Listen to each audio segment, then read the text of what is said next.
एक माँ की दुआ का करिश्मा। बहुत समय पहले एक नौजवान था, नाम सलमान। वह नेक दिल था, लेकिन गुस्से वाला और जल्दबाज भी। उसकी माँ बूढ़ी थी, कमजोर थी और चलने फिरने में बहुत दिक्कत होती थी। घर का खर्च सलमान ही उठाता था, इसलिए सुबह सुबह काम पर निकल जाता और थका हारा शाम को लौटता। एक दिन शाम को सलमान घर आया तो उसकी माँ ने शांत आवाज में पूछा, बेटा, आज मुझे जरा बाहर आंगन में धूप दिखा देगा। सलमान थका हुआ था। उसने झुंझलाकर कहा, अम्मी, अभी नहीं, बाद में। लेकिन जब वह अंदर जाकर बैठा, अचानक उसके दिल में चुभन हुई। अभी नहीं, अम्मी को कुछ चाहिए था और मैंने इनकार कर दिया। वह फौरन उठा और माँ को सहारा देकर आंगन में बैठा दिया।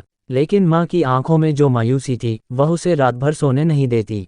कुछ महीनों बाद सलमान बाहर शहर में काम कर रहा था कि उसे फोन आया, तुम्हारी माँ बहुत बीमार हैं। सलमान बिना समय गंवाए घर पहुंचा। माँ बिस्तर पर थीं, सांसें कमजोर लेकिन चेहरा चमक रहा था। सलमान ने हाथ पकड़ा और रोते हुए कहा, अम्मी, मुझे माफ़ कर दो। कई बार आपकी बात टाल दी, कई बार गुस्सा किया। माँ ने उसका हाथ अपने सीने पर रखा और धीमी आवाज़ में बोली, बेटा, मैंने तुम्हें कभी बुरा नहीं कहा। तुम मेरा सहारा थे, मेरी दुआ हो। अल्लाह तुम्हें हमेशा खुश रखे। ये कहते कहते माँ का हाथ ढीला पड़ गया। सलमान की दुनिया जैसे रुक गई। माँ की मौत के बाद सलमान टूट चुका था।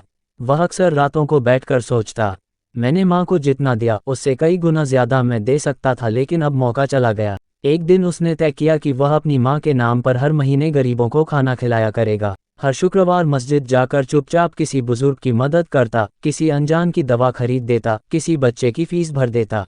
और अजीब बात यह कि उसकी जिंदगी में बरकत आने लगी। उसका काम बढ़ गया, लोग उसका सम्मान करने लगे। घर में हमेशा सुकून रहने लगा और उसके दिल में एक अजीब सी रोशनी पैदा हो गई। उसे एहसास हुआ, माँ की दुआ कभी खत्म नहीं होती। उनकी खुशबू, उनकी रहमत, उनकी बरकत मौत के बाद भी चलती रहती है। माँ की खुशी में ही दुनिया की सबसे बड़ी बरकत है। माँ के दिल को चोट पहुँचाना इंसान को अंदर से तोड़ देता है। किसी भी नेकी को माँ बाप के नाम कर दो, उसके बदले में अल्लाह ऐसे रास्ते खोलता है जिनका अंदाज़ा भी नहीं होता। माँ बाप की दुआ किस्मत बदल देती है। अल्लाह हम सबको अपने माँ बाप की कद्र करने की तौफीक दे।